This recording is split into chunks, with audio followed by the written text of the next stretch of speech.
Nyari is part of the Pan-Africa leadership team at ThoughtWorks, and she has a sharp assessment of key levers in each situation that empowers teams to work with just the right balance of freedom and boundaries, resulting in delivery well beyond their expectations. The title of Nyari's talk is Pivoting Without Pain is Impossible. Please welcome Nyari to the stage.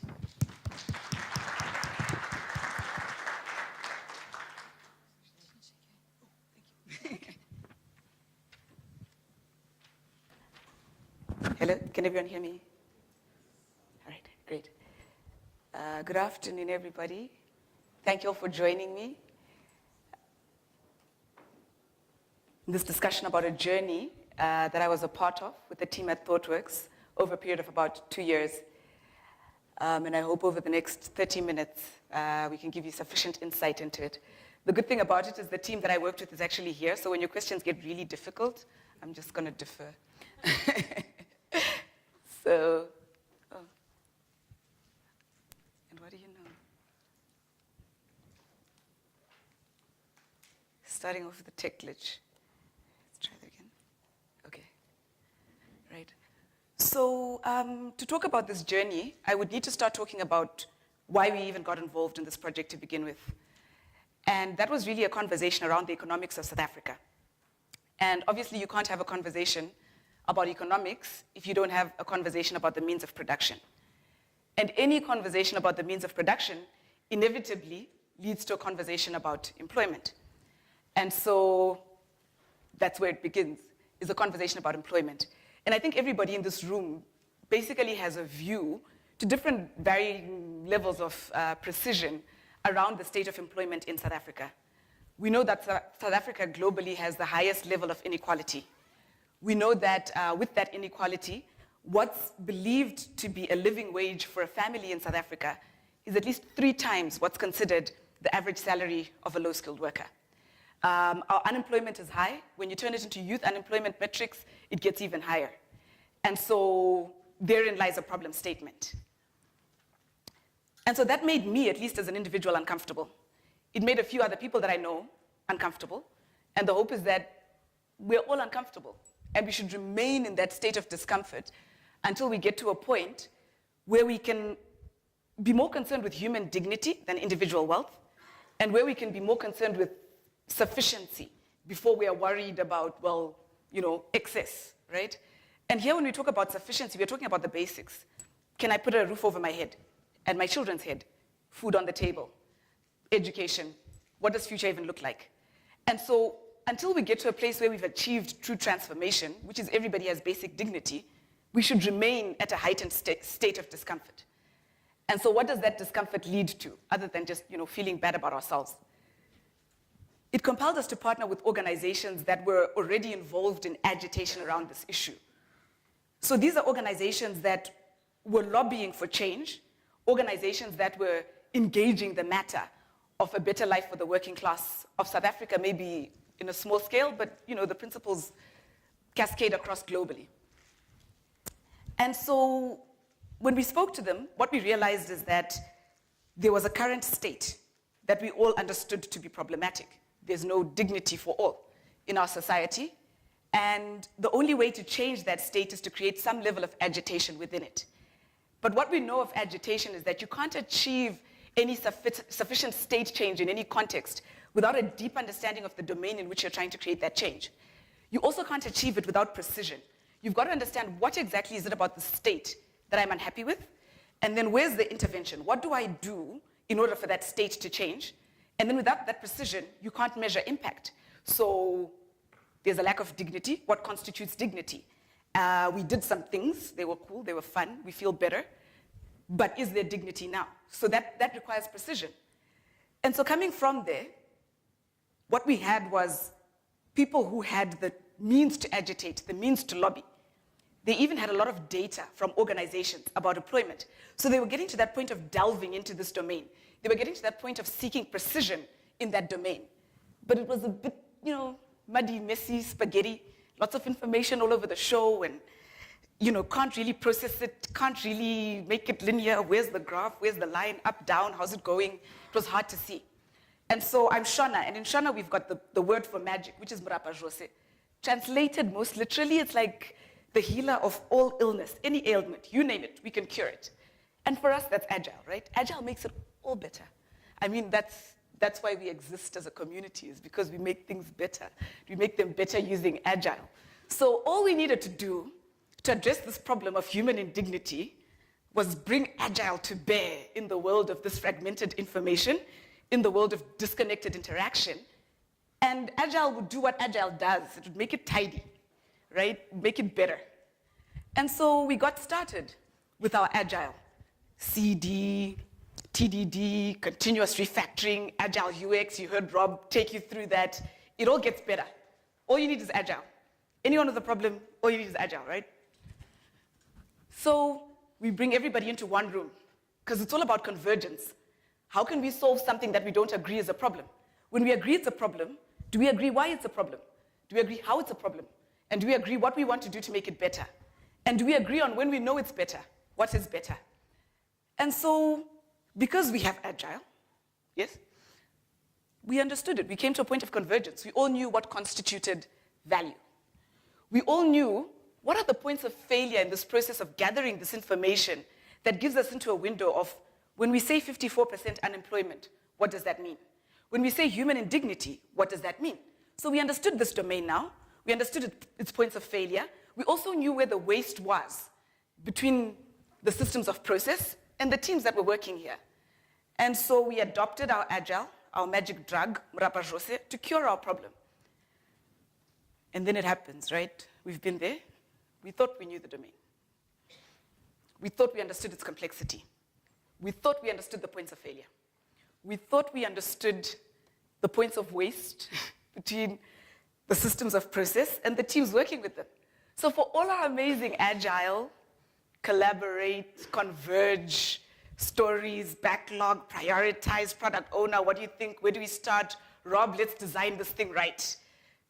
We were building the wrong software. We hadn't quite understood this domain. And so we arrived at our first pivot, which is a predicament of understanding. Do you actually understand the domain?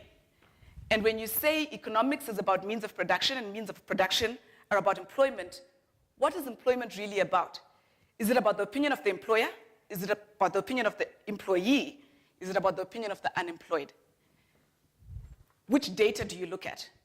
And by making a decision of which data do you look at, which data do you invariably then not look at, right? So that's the first predicament. So we had an option. We could focus on employers. And why would we do that? Because that's the data we had. And why is that the data we had? Because employers collect data. That's the conversation we've been having, right? That's Aslam's conversation. Business understands data. So employers have data because they run organizations. So they collect their data.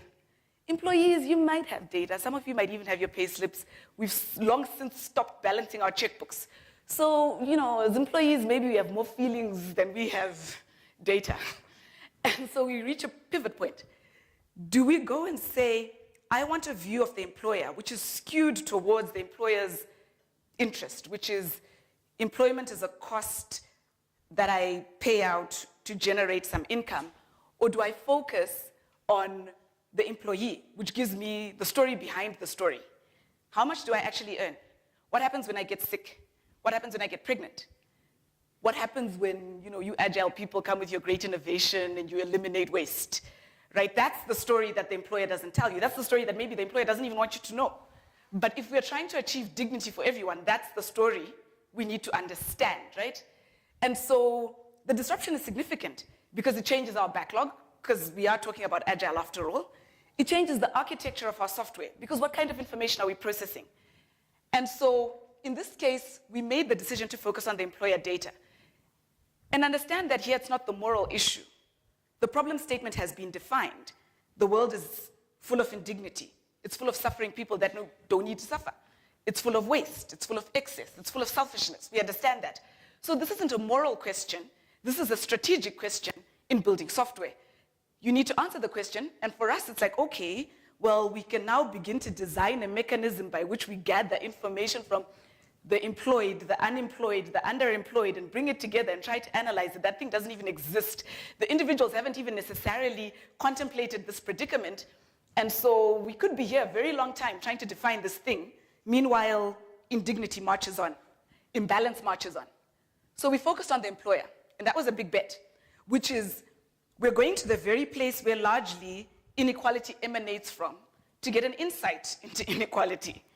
And more important to us at this point was just more being aware of the choices we were making and the limitations and constraints they introduce into the domain, and less about a moral standing that says, oh, this is who I should speak to, this is who I should ask. But having made the decision to focus on employer data, we arrived at the second predicament, the predicament of control. And I've alluded to it in the context of what are we trying to understand? We're trying to understand the concept of employment specifically to address the issue of inequality in the world. And we are going to the place where the power rests to say, please, can you give us some information? Some of them are like, okay, cool, you can have some information. These organizations that we're working with are getting that information, but on my terms.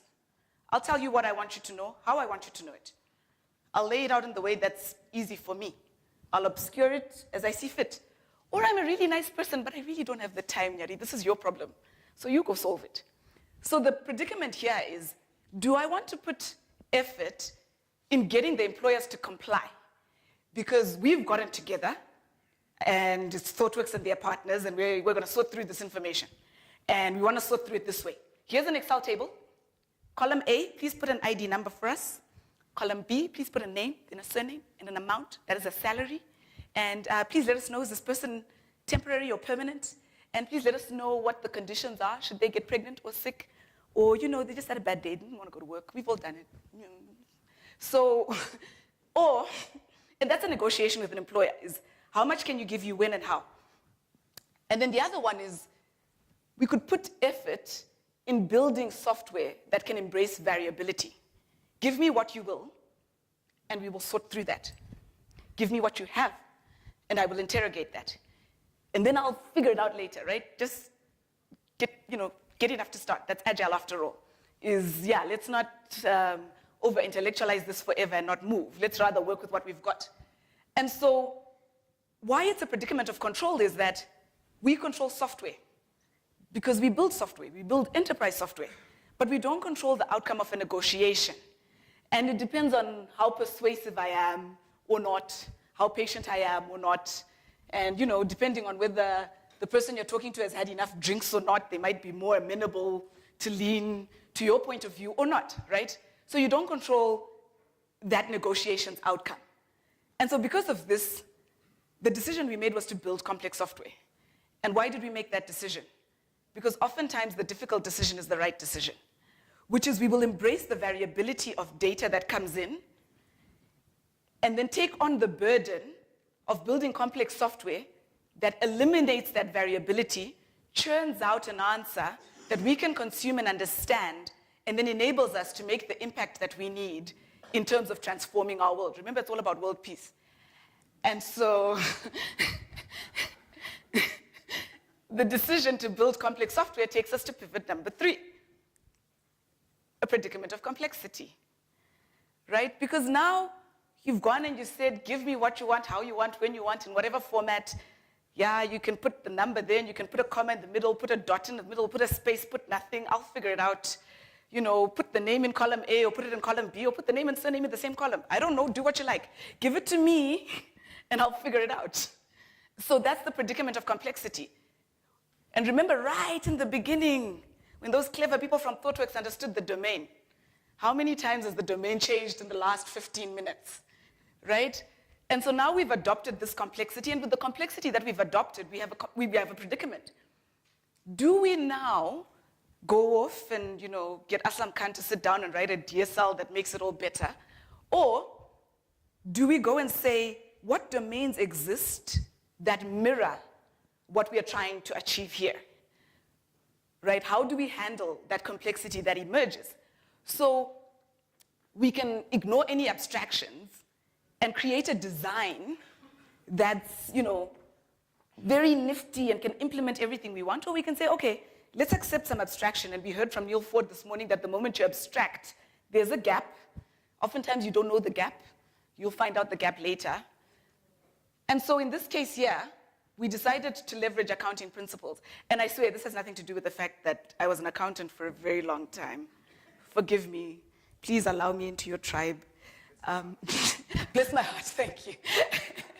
Please allow me into your tribe of coolness. Accountants are people too. They deserve love. And why the domain of accounting? Because the domain of accounting is preoccupied with the context of different pieces of information in different sets, but that you only adopt once reconciled. So accounting is always about reconciling to truth. Let's not talk about, Enron and Arthur Andersen for now, but, in a beautiful, truthful way, that's where accounting starts. It starts by saying, you say this, you say that, where's the truth, and how do I use systems and data and information to validate that what you said is what happened? Whether you intended to tell me something different or not is beside the point. And that's the domain of accounting. And where we were now was, okay, we've gathered all this information, and it's saying a lot of different things, and we need mechanisms to verify that what we've processed in some way relates to where we started. We also need a mechanism that says, now that we've gone and remember pivot number 1, we asked the employer for an opinion and they gave it to us, I might want to check that employer's opinion against something else. Is there anyone else anywhere else collecting data? And how do I come back to a reconciliation that says, okay, this is truth? So we leveraged accounting principles. And so the truth of this is that pivoting is absolutely painful. Because what the developers I was working with aren't saying now, and fortunately they're facing this way, not you, is every time we make one of these pivot decisions, we change the architecture. A product owner who's waiting for a product, a date has been pushed out. An expectation that's been set in a convergence meeting, yeah, we're trampling on that. It's like, what? Converge for who, right? Forget that. We've moved on. We're the pivoters. And so pivoting is painful, but it's necessary. Because we could still have stuck to what we agreed in that first meeting and said, we know the domain, we know the answer, we're going to make the world a better place. Even if we're not really making it a better place anymore, we can keep talking about that, because who wants to deal with the mess of knowing that we didn't know enough in the beginning? But every pivot creates a new context. And the hope is that that context takes you closer to the initial goal. If the context doesn't change, you haven't really pivoted, right? Maybe you've articulated better, you've refined. But ultimately, every time you pivot, the context changes. And when the context changes, that's a consequence for software. It's a consequence for how a team is set up. Maybe you go from coding by yourself to pairing to mob. Who knows? But essentially, by pivoting, you're changing context. And the larger the organization, the more complex pivots become. But they're necessary. Hello? Okay. Because my view here, coming out of this journey, is that we pivot to gain a deeper understanding. The more time we interact with the domain, the more questions come up. But the closer we are to that data, the better our understanding of what's actually going on. Having gained an understanding, you can now control this. Because, okay, now that I know that these are the pieces, you choose your variables. I'll choose the variable of data from employers. And in that data, I'll choose a variability in how that information is laid out. Having gained control of variables, you now need to simplify this, right? Because it needs to be accessible. Because at the end of the day, to make an argument that says this is what's needed to bring equality in the world and end injustice, it needs to be accessible to everybody. And so understand, you can't simplify something you don't control. You can only hope that the person who controls it would simplify it for you. And you can't control something that you don't understand, because then you're just lying. You have to understand it in order to be able to move the pieces around. And so pivoting is really leadership, because leadership is about making decisions, and pivoting is about making decisions. It's about reaching critical moments and realizing their choices. And sometimes the choices aren't right or wrong, they're just domain specific. And in that moment, you make them. All decisions are correct. Well, okay, I'll rephrase that. All decisions courageous people make are correct, because you make the best decision you can make with the information you have at the time. And then that will present an opportunity for another decision. All we know when you don't make decisions is that you're chicken and you probably shouldn't be in the room. But you need to make decisions. You always need to make decisions. And when you flow in a world where you stop making decisions, you're making the decision to not decide to be courageous. All decisions are lonely, because at the point that you make the decision, you never have all the information that would achieve a perfect outcome. You don't even know what a perfect outcome is at the time of making a decision. And leadership is lonely because you've got to lie down at night and be like, did I just do that? Worse still, you've got to, after you mess it up, be like, I really did do that. And that's lonely. And it instills the humility.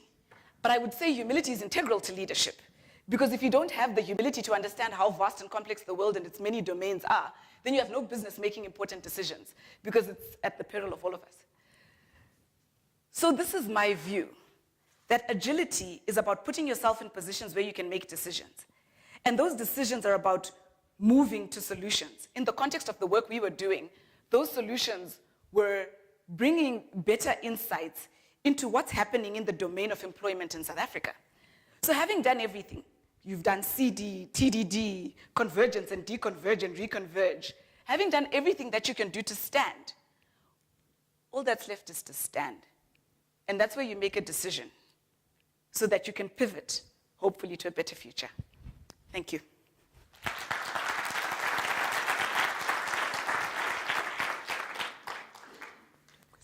Are there any questions for Nyari?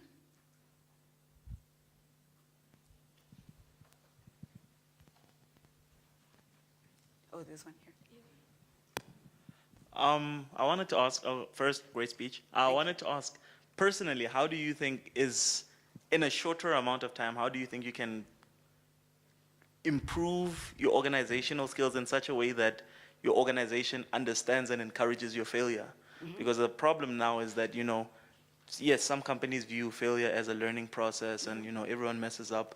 Other companies like, well, you screwed up, you're fired. Yeah. Okay, I have a theory. I think the way to improve a space so that there's an accommodation of failure is to make the bets smaller and more frequent. And I think it's probably quite contextual to this conference being about Agile, which is to say that the bigger the bet, the bigger the loss, right? And you could take it very literally. If you go into the casino and you take 100 rands in and you take a bet, you lose 100 rands, it's 100 rands. If you go into the casino and you take 1,000,000 rands and you take a bet and you lose 1,000,000 rands, that's like a cluster, ... So you probably don't want to do that.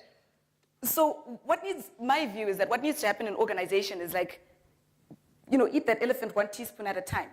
Contain it and take a bet in contexts where the blast radius of impact of a decision is not such a seismic shift, because then you can tolerate the risk of failure, which is probably a very long way of saying lean enterprise, right?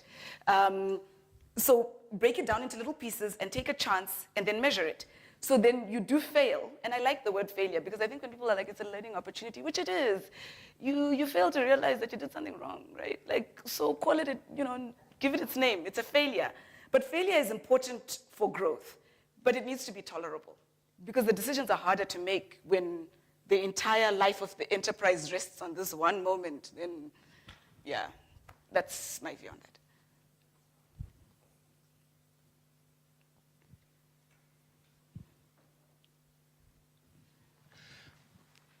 Yes. Thank you very much for the talk. I just have some questions because right at the beginning you're talking about the economy and unemployment, right? Uh-huh. Now, so around dignity, you've got the big questions, right? Food, shelter, healthcare, education. Yeah.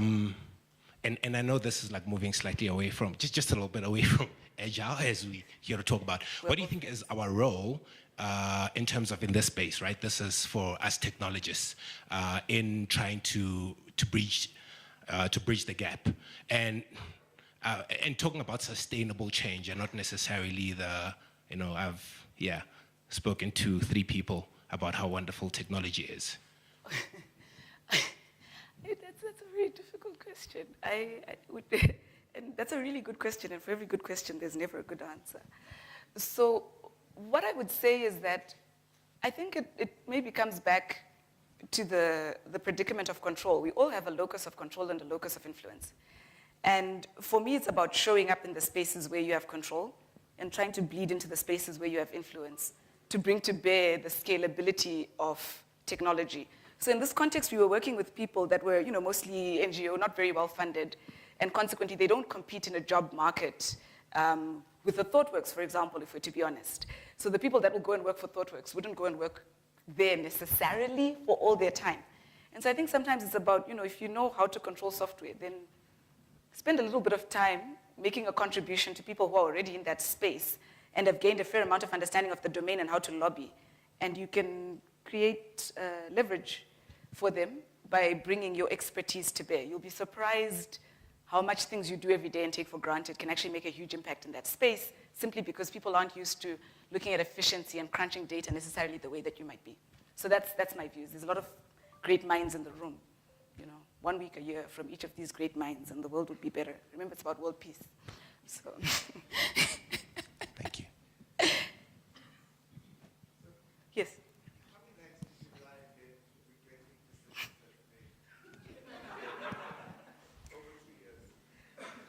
There were some tough ones. There were some which were just downright tears, because I had directed huge amounts of resources only to discover that I had completely missed the point. And that was tough.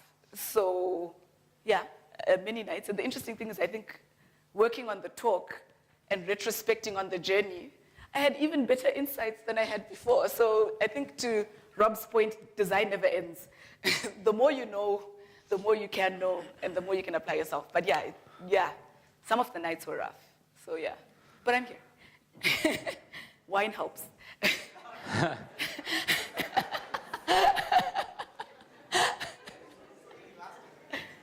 Any lasting regrets? I have one, regret is a bad word. One key learning. One failure that I think we had was we pushed for an MVP in 6 months.